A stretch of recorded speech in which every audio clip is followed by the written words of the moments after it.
Satres Narkoba Polresta Denpasar berhasil amankan puluhan tersangka jaringan pengedar narkoba. Selain para tersangka, polisi juga berhasil menyita barang bukti sabu seberat 400 gram dan juga pil ekstasi 1.400 butir.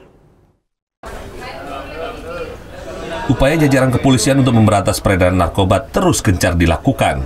Seperti selama bulan Februari kemarin, Satres Narkoba Polresta Denpasar berhasil mengamankan 45 orang tersangka penyalahgunaan narkoba. 45 orang tersebut terdiri dari 39 laki-laki dan 6 perempuan. Dari 45 tersangka tersebut, petugas berhasil menyita barang bukti sabu seberat 400 gram, pil ekstasi 1.400 butir, tembakau gorila 124 gram, dan ganja 78 gram. Ada memang yang perannya, ada yang bekerja sendiri, gitu ya. Ada juga yang bekerja lebih dari satu orang. Jadi ada mereka berperan untuk menjual, ya, ada yang mereka berperan untuk menempelkan barang di suatu tempat, barang itu dari orang lain. Jadi ada mereka yang dalam ikatan suatu kelompok kecil, gitu ya. Tapi bukan dalam hal jaringan yang khusus. Selama bulan Februari lalu, jumlah pengungkapan kasus narkoba mengalami peningkatan dibandingkan bulan sebelumnya.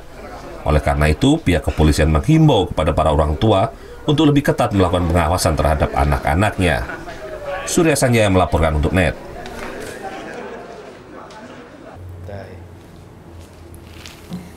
Udah selesai kan nontonnya? Nah, jadi jangan lupa buat like, komen, dan subscribe ya.